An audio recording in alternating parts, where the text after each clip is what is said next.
એક પ્રયોગ કર્યો છે। આવો સમય આવશે નહોતી ખબર, માણસને જ માણસનો ડર લાગશે નહોતી ખબર। મોંઘામાં મોંઘા કપડા કબાટમાં લટકાવી દેવામાં આવ્યા અને બ્રાન્ડ વિનાનું માસ્ક બાજી જીતી ગયું। કોરોના વાયરસના માધ્યમથી ઈશ્વરનો સુંદર સંદેશ કે તમે પૃથ્વી પરના મહેમાન છો, માલિક નહીં। કુદરતે આપેલી ભેટોને આપણે નુકસાન પહોંચાડ્યું છે। આ કોરોના વાયરસ એની છેલ્લી નોટિસ છે। મંગળ પર જીવન વિકસાવવાની વાતો કરતો હતો માણસ, આજે પૃથ્વી પર અસ્તિત્વ ટકાવવા ઝઝૂમી રહ્યો છે।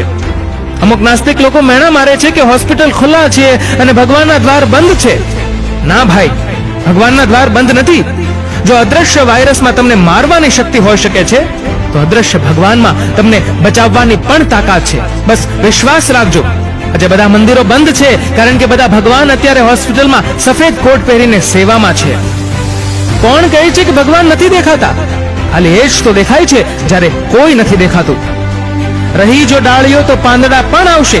આ દિવસો ખરાબ છે તો સારા પણ આવશે। બસ સમયને સમયસર સાચવી લેજો, બીજું કંઈ પણ સાચવવાની જરૂર નહીં પડે।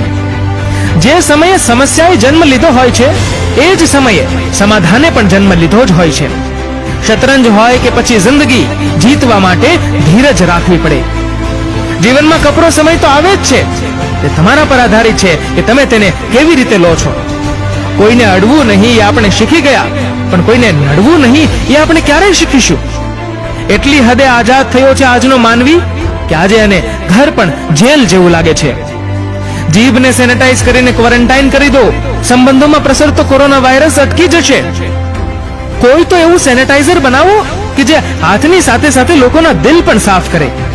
સમય સમયની વાત છે સાહેબ। પહેલા કહેતા હતા કે નેગેટિવ લોકોથી દૂર રહેવું, અને હવે કહે છે કે પોઝિટિવ લોકોથી દૂર રહેવું।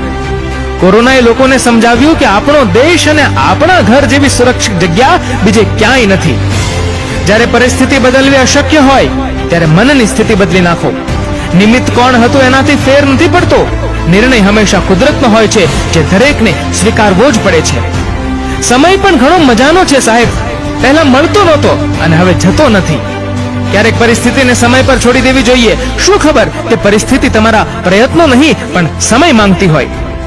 એક સેકન્ડનો પણ સમય નહોતો સાહેબ આ દુનિયાના માણસો પાસે। કુદરતે બધાને એક સાથે જ નવરા કરી દીધા। થપ્પો દાવની રમત ચાલી રહી છે। દાવ કોરોનાનો છે। આપણે છુપાઈને રહેશું તો જીતી ગયા, અને બહાર નીકળ્યા તો કોરોના આપણને આઉટ કરી દેશે દુનિયામાંથી।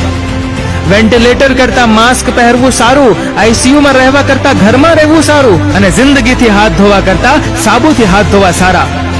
જિંદગીમાં પહેલી વખત જોયું કે માણસે જીવવા માટે પૈસા કમાવાનું છોડી દીધું।